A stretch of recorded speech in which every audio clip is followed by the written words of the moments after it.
अरे बचवा तनी आरामो कर भोरे भी आई बड़ा काम करल बड़ा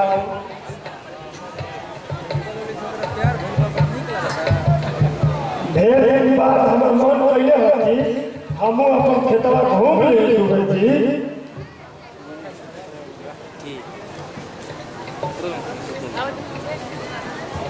बाकी एगो बात दुबे जी हम आज जरूर रउआ साहब से किया कोई नहीं जे हमार बियाह के बाद बत्ती आवे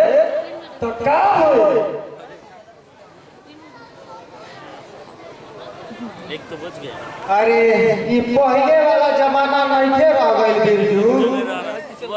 पहले तो प्यार के पूजा समझत रह लेकिन अब ई समाज एकरा के एगो गंदा खेल समझ लेबा ऐसे हम तोरा से कहत बानी कि तू बसंती के भुला जा अरे जवन भइल तवन भइल हम बसंती के कबो नहीं भुला सकत दुबे जी कबो आखिर तू करियो का सकेला सेठ भी तो पैसा बा ऐसे चाहे तो पुलिस थाना दरोगा वकील सब ओकरा जेबी में बा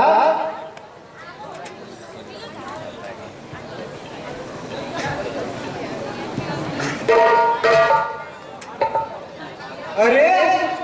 ये बसंती कहाँ जात बिया हो बिजू कहाँ जात बालू हो बसंती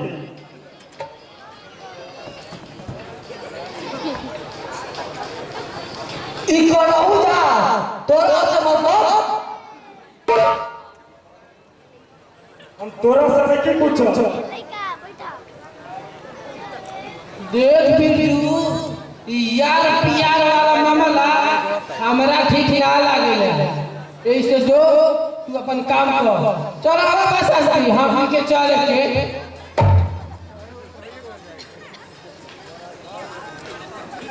तोहरा आज बताए के पड़ी बसंती तू हमार क्या लोग काम करके बताई नहीं हट हमारे से बेटी कुछ तो बात होई बताओ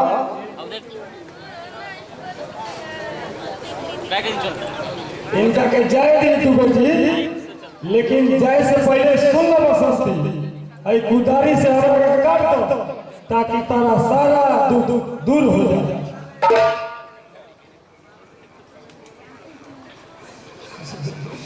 तू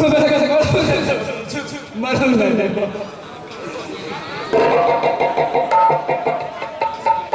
बसंती एगो बात बताओ तू घरे चलबी कि गाड़ी पकड़बी जल्दी से बता दे अरे कम से कम अपनो बताइबो जा बचवा कि तू हम लोग इनका के कहाँ लिया जात बड़ा जा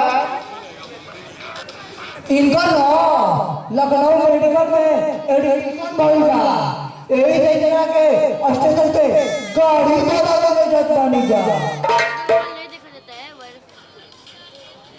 तो आज हम तारा सके चला बसंती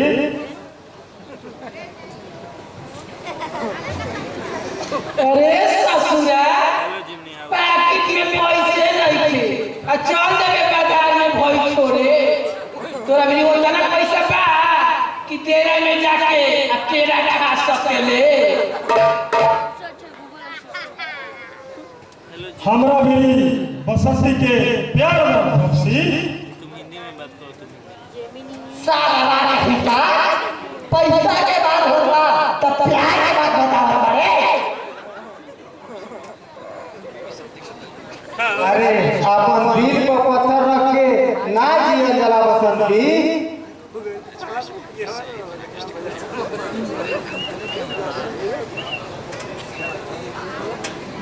अब तू जा धर्म भी ये कहता कि तू अपना घरे जा अगर बिरजू चाहता तो तोहरा के भगा के भी ले जा सकत रह लेकिन तोहरा दुआर पर बारात आई बसंती दुआर पर बारात आई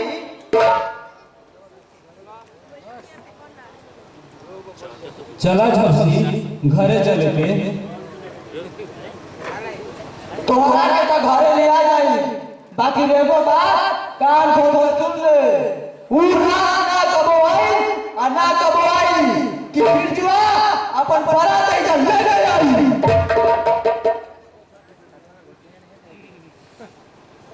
चल बसंती,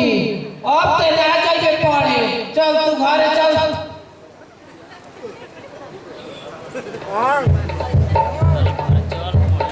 बिरजू अब तू अपना घरे चल, अब तो खाना ऐजा खेत पर ना आई। चली दुबे जी, चली चल जा।